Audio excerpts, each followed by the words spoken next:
PJ from Game Gumbo. I've got my guests here, Wayne and Rob and Carlos from the Beans and Dice podcast, and we're talking spicy hot games. And we can't talk about the spiciest hot game without talking about No Thanks. Carlos, you put this on the list, so you finally got a chance to touch the greatness of No Thanks.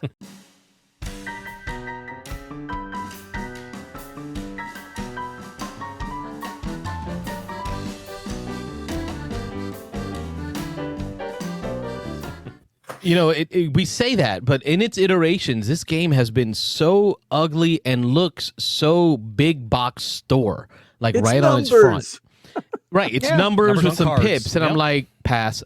And then you see the price under $10. Pass. This is a snobby gamer in me. I'm being honest. It's the snobby gamer in me. And I never gave it a second look. And I always heard people say they love it, right? Just like I hear people say they love Monopoly and they love, playing Uno, right? So I kind of put it in that category. But then we had a phone call a couple weeks ago, and the callers were talking about No Thanks came up, and then I pulled it up online, and Wayne was talking about getting it, and I just kind of, that next morning, I couldn't get it off my brain. Thought about it all night, pulled the trigger. It was here the next day. We played it with the family. Immediately on night one, I think it was 3 or 4 sessions back to back to back. What was supposed to be just like one game, I just want to learn the rules and see how this plays because I'm reading the rules and it doesn't make sense, turned into the family saying, no, put it back. We're not done yet. We'll clean up afterwards. We'll clean up dinner afterwards. Let's do it again. And let's do it again. And then Poppy's won 3 times in a row. No, let's do it again. Yep. So this is not the version I have. Is this the version you have, or do you have the one with the minis and the dual layer player boards? Mm-hmm. What is that? the game gotta found paint, version? You got to paint them though. You got to paint them. Yeah. No, I don't. I'm I don't out. have this one. I think I have the Heidelbar version of it, but they're all pretty much the same. thing. Yeah. That's the premise. Amigo version is what we just bought. Steve, you know the premise of this game, right? Yeah, absolutely. It's tried not to score points. You're trying to stick everybody else with points, and you're trying to grab cards and coins. But the trick is the high cards will do some damage to you. But if you can get a run, it's only the lowest card. So as we keep going around and around and around, playing a very overproduced game, as Mike says, it's that fun decision where the coins are all hidden. And everybody's got to decide, okay, who's the one that's going to take the hit? I did hear, I know you guys are fans of the Secret Ball, just like I am. When I heard Jamie describe his longtime, ambivalence to No Thanks, and then he found out it's because he's been playing, Steve, with open information about the coins everybody has. No. Oh, That's No. like a completely different game. yeah. Because the thing is, you want to shake your hand and people don't know whether you have 1 coin or 10, right? But it is an optional rule, right? So it is in a rule book, and the family decided they were really? good. Yeah, it says in there you can play with them in your hand, but if you have trouble holding them, it's okay to leave them on the table. So I had my kids playing too, and they were like, "I don't want to hold these things." They're like, "My hands are getting sweaty." Right? We play the first round, the first game, and next thing I know, they're all hoarding them like Gollum, precious. Like, nobody look, and they're kind of looking in there and counting 1, 2. No thanks. That whole secret thing. Yeah. Hey, the ghost of Mitchell Prudhomme showed up from somewhere. There he is. It Long Island Bay?